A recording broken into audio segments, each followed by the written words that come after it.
পুরো রাজনীতি জামাতিকীকরণ। রাজনীতিতে জামাত জোয়ার দেখে বিএনপির স্থায়ী কমিটি অবাক, বিএনপির স্থায়ী কমিটি নড়ে চড়ে বসেছে, চারদিকে দিক বিদিক ছোটাছুটি করছে, দৌড়ঝাঁপ শুরু করে দিয়েছে। বিএনপির স্থায়ী কমিটি জরুরি ভিত্তিতে উদ্বিগ্ন।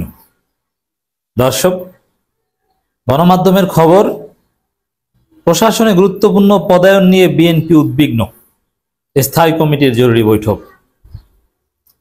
এর মানে বিএনপি প্রশাসনও এখন জামাত দেখে, আর বিশ্ববিদ্যালয়গুলো তো পুরো জামাতিকরণ, আর জাতীয় রাজনীতিতেও সব জায়গায় জামাত দেখে, ইমাম খতিব মসজিদ সব জায়গায় জামাত দেখে।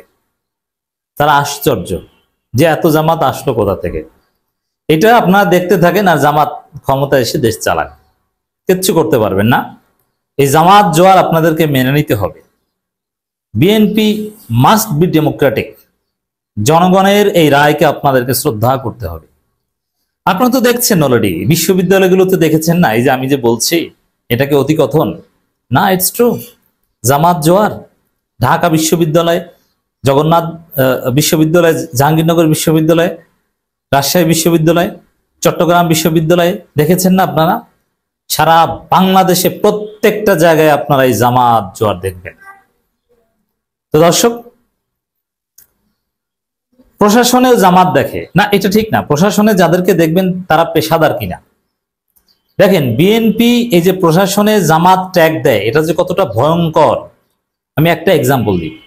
সিলেটের ডিসি সরোয়ার, তিনি দুর্নীতির ক্ষেত্রে জিরো টলারেন্স, একটা টাকা এদিক ওদিক করা যাবে না, কোনো অব্যবস্থাপনা সহ্য করা যাবে না।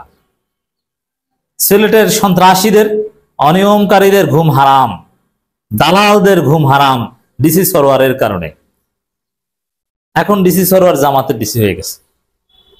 আবার ডিসি সরোয়ার জুমার নামাজ পড়তে যান, জুমার খুতবার মধ্যে একটু কথাবার্তা বলেন, কোরআন হাদিসের রেফারেন্স দেন, তিনি জামাত। এরকম সৎ নামাজি দাড়িওয়ালা, দাড়ি না থাকলেও যিনি দুর্নীতি করেন না, ঘুষ খান না, সে হচ্ছে জামাতি। তা বিএনপি ইসলাম ফোবিয়ায় ভুগছে। ইসলাম প্র্যাকটিস করলে তাকে তাদের শত্রু মনে করছে।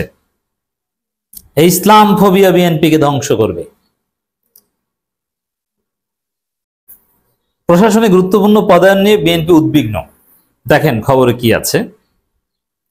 প্রশাসনে গুরুত্বপূর্ণ পদে জামাত ইসলামের লোকজন বাড়ছে বলে মনে করছে বিএনপি। না, জামাত ইসলামের লোকজন, আপনি যাদেরকে জামাত বলছেন সে কোনো অন্যায় করছে কিনা এইটা বলেন আপনি।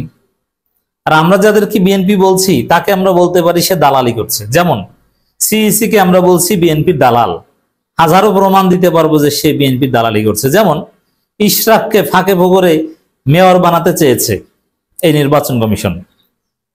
আদালত বিকৃতভাবে তথ্য গোপন করে পাওয়ার অফ অ্যাটর্নি না দিয়ে 5 আগস্টের পরে আরজি সংশোধন করেছে, সিস্টেম করে বিএনপির পাওয়ার ব্যবহার করে একটা রায় এনেছে যে ইশরাক মেয়র। তার বিরুদ্ধে নির্বাচন কমিশন আপিল করেনি। ইশরাক ফোন দিয়ে বলেছে তাড়াতাড়ি গেজেট দেন, আইন মন্ত্রণালয়ের মতামতের আগে গেজেট দিয়ে দিয়েছে। এটা কার দালালি?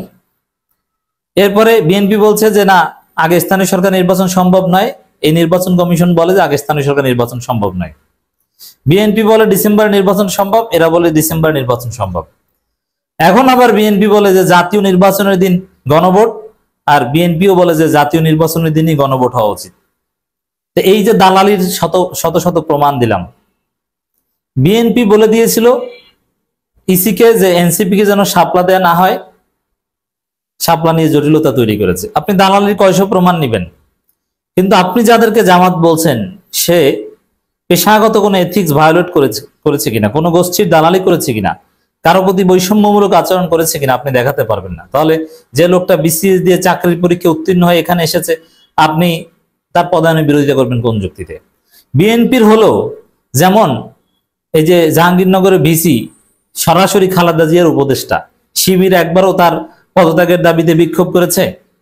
বিএনপির হলেই যে অন্যায় তা না। বিএনপি পরিবার, বিএনপি পন্থী একসময় ছাত্রদল করা হলেই অন্যায় নয়। সে দালালি করছে কিনা এটা হচ্ছে অন্যায়।